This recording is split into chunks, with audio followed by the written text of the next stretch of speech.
जय हिंद, जय संविधान। आइए संविधाननामा के एपिसोड नंबर 32 में आप सभी का स्वागत है। आज हम अनुच्छेद 32 के अन्य टॉपिक जो इम्पोर्टेंट हैं उन पर चर्चा करेंगे। आइए अनुच्छेद 32 के अधीन सुप्रीम कोर्ट की अधिकारिता संविधान का आधारभूत ढांचा है।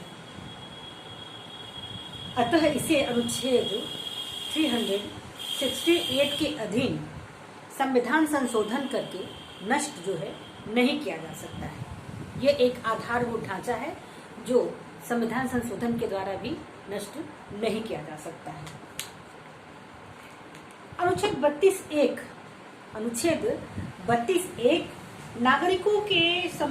नागरिकों को संविधान के भाग 3 द्वारा प्रदत्त अधिकारों को लागू कराने के लिए सुप्रीम कोर्ट को समुचित कार्यवाही जो एक उचित है, जो समुचित कार्यवाही है, उसके द्वारा अधिकार की गारंटी प्रदान करता है सुप्रीम कोर्ट।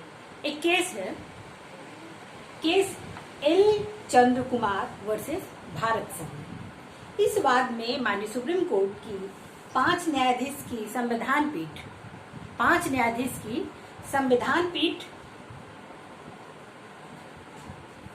यह अभिनिर्धारित करती है कि अनुच्छेद 32 के अधीन विधायी कार्यों पर सुप्रीम कोर्ट में निहित न्यायिक पुनर्विलोकन की शक्ति भारतीय संविधान का आधारभूत ढांचा है। अतः इसे संवैधानिक संशोधन के द्वारा नष्ट नहीं किया जा सकता है।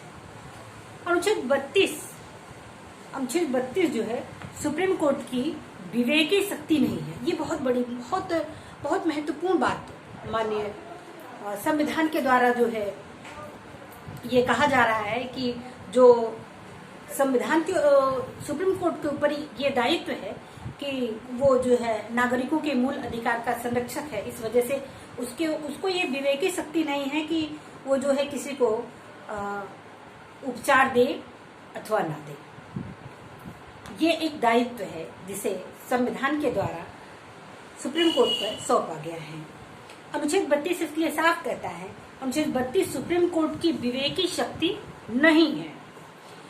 सामान्य भारत के नागरिक हम सभी को ये जानकारी होनी चाहिए कि अनुच्छेद 32 के अधीन मूल अधिकार के उल्लंघन से पीड़ित व्यक्ति को समुचित उपचार देने की शक्ति विवेकी शक्ति नहीं है। ये एक दायित्व है जो माननीय सुप्रीम कोर्ट पर सौंपा गया है। विवेकी शक्ति नहीं है।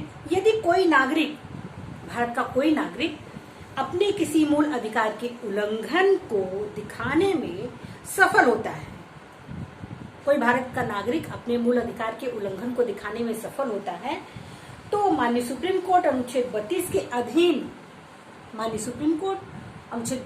अधीन एक अधिकार के रूप में, एक फंडामेंटल राइट के रूप में समुचित उपचार प्राप्त करने का अधिकारी होगा।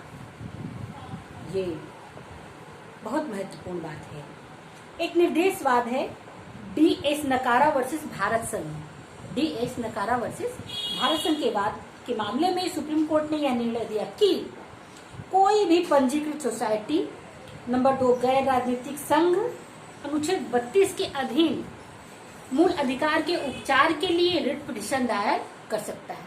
किसी मामले में जैसे कोई कमजोर व्यक्ति है, वो निर्धन व्यक्ति है, वो नहीं कर पा रहा है, तो उसके लिए कोई भी पंजीकृत सोसाइटी या गैर राजनीतिक संघ जो है उसके लिए रिट पिटीशन दायर कर सकती है।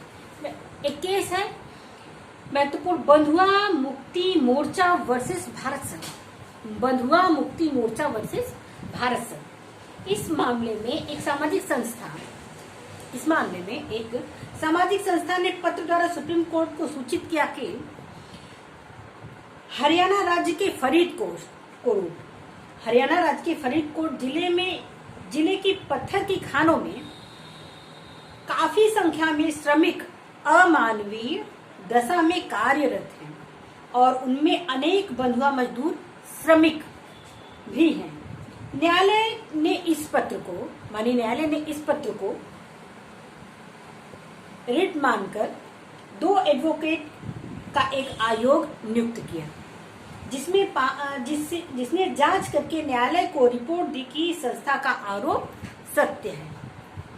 न्यायाधीश श्री भगवती ने पीठ के बहुमत से निर्णय सुनाते हुए कहा कि लोकहित के बाद में ऐसे मामलों में सरकार को आपत्ति करने के बजाय स्वागत करना चाहिए, जिससे सरकार समुचित कदम उठाकर बंधुआ मजदूरों को मुक्त करा सके, उन्हें आजाद करा सके, उनके मूल अधिकार को बचा सके और उनकी स्थिति में सुधार ला सके। न्यायालय ने सरकार की श्रम विधियों और बंधुआ श्रमिक विधि को कार्यान्वित करने के लिए उनकी स्थिति में सुधार के लिए भी निर्देश दिया। ये रिट पिटीशन एक पत्र के द्वारा इतना बड़ा निर्णय आया क्योंकि जो है श्रमिक मजदूरों के मूल अधिकार का उल्लंघन हो रहा था। अनुच्छेद 32 के अधीन सुप्रीम कोर्ट को यह पावर है कि वह किसी भारतीय नागरिक के मूल अधिकारों के उल्लंघन पर जांच के लिए आयोग नियुक्त कर सकती है।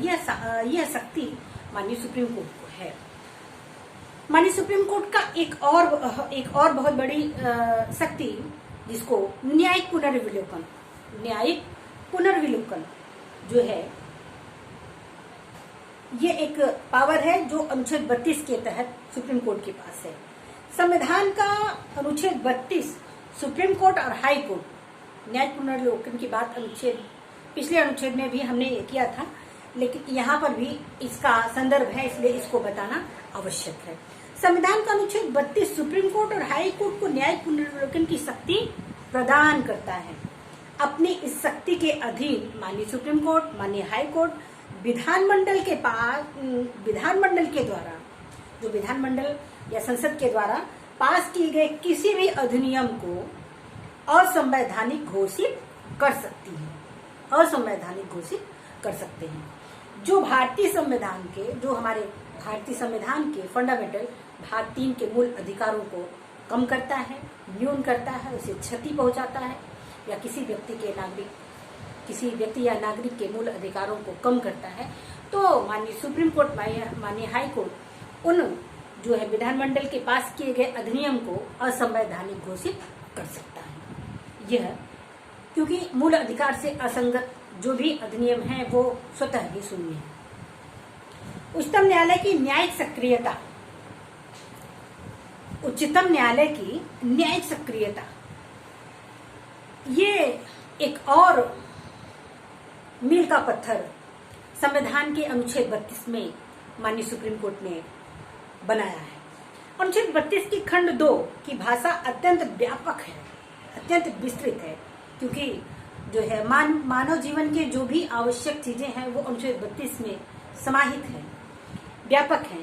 माननीय उच्चतम न्यायालय को नागरिकों को न्याय प्रदान करने के उद्देश्य से कोई भी रिट, आदेश, निर्देश, अन्य समुचित आदेश, रिट जिसके अंतर्गत 5 रिटें बंदी प्रत्यक्षीकरण, परमादेश, प्रतिषेध, अधिकार परीक्षा, उत्प्रेषण और इसी प्रकार के अन्य रिट आते हैं, जारी करने के शक्ति प्राप्त है, पावर है हमें। अनुच्छेद 32(2) उच्चतम न्यायालय को नागरिकों के मूल अधिकार का सजग प्रहरी, जागता हुआ प्रहरी, अपने नागरिकों के अधिकारों का सजग प्रहरी, जो इस समय हमें चिंता है कि जो है हम इस दौर से गुजर रहे हैं कि माननीय सुप्रीम कोर्ट जो है इस कार्य को, जो जुडिशियल एक्टिविटीज है उस पर सजग प्रहरी की भूमिका निभाए, जिससे हमारे देश की समस्याओं को लगाम लग सके। सजग प्रहरी माननीय सुप्रीम कोर्ट के लिए ये बात कही गई है, सजग प्रहरी बना देता है। इसके अंतर्गत अब न्यायालय ने लोकहितवाद की अवधारणा की स्थापना की है, जिसके माध्यम से कोई भी व्यक्ति, संस्था किसी ऐसे व्यक्ति के मूल अधिकारों की रक्षा के लिए जो निर्धनता या किसी कारणवश न्यायालय जाने में असमर्थ है, न्यायालय में याचिका फाइल कर सकता है। यही नहीं, अब न्यायालय जनहित के अनेक मामलों में कार्यपालिका और विधानमंडल के कार्य क्षेत्र में हस्तक्षेप कर रहा है और सरकार और प्राधिकारियों को संविधान और अन्य कानूनों के तहत उनके कर्तव्य के पालन के लिए विवश कर रहा है। उच्चतम न्यायालय की इसी कार्यवाही को, जो निगरानी कर रहे हैं माननीय सुप्रीम कोर्ट, माननीय हाई कोर्ट, इसी कार्यवाही को न्यायिक सक्रियता कहा जाता है।